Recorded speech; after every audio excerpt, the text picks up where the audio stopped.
I would like to now introduce your speaker for today, Vicki M. Lambert, CPP.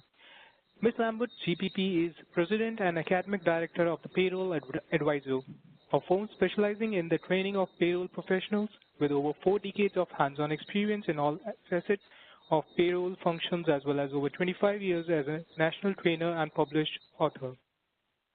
Ms. Lambert is a sought-after and respected voice in the practice and management of payroll issues.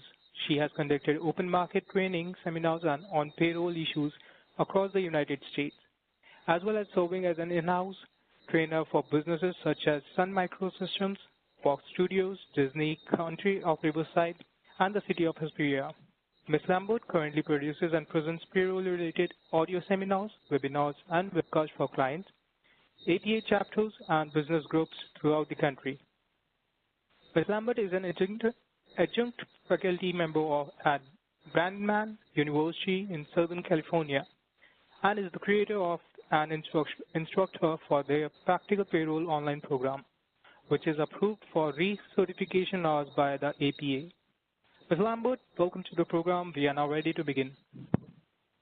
Thank you so much, and good morning to everybody, or good afternoon as the case may be. We're going to be focusing today on the Golden State, California, how to do overtime in California. In other words, overtime California style. So is it that much different? Yes, it actually is. Okay. And it just got a little bit worse with a recent court case that we're going to be talking about called the Alvarado decision. So we're going to be looking at the laws of overtime in California, but California doesn't necessarily create their labor laws in a vacuum. You still are subject to federal. If you have employees in California, you're still subject to federal rules as well as California rules. And many of the terms that California uses, such as work days, work weeks, and regular rate of pay in most cases, are terms that the federal government uses. So we'll be looking at both of them to make sure that you're doing the overtime correctly.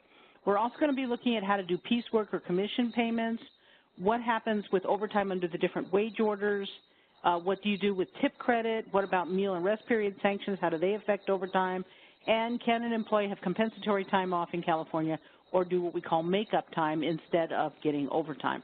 So there's a lot to look at today when it comes to the rules of California. So the first thing we're going to do is we're going to start off with the one law that we all have to follow as long as we're covered under the Fair Labor Standards Act, and that is that overtime under the federal level is basically done at 1.5 times the regular rate of pay for all hours worked in excess of 40 hours in a work week. That is it's a one-sentence law, believe it or not. It's just that easy, except that every term in there is extremely difficult.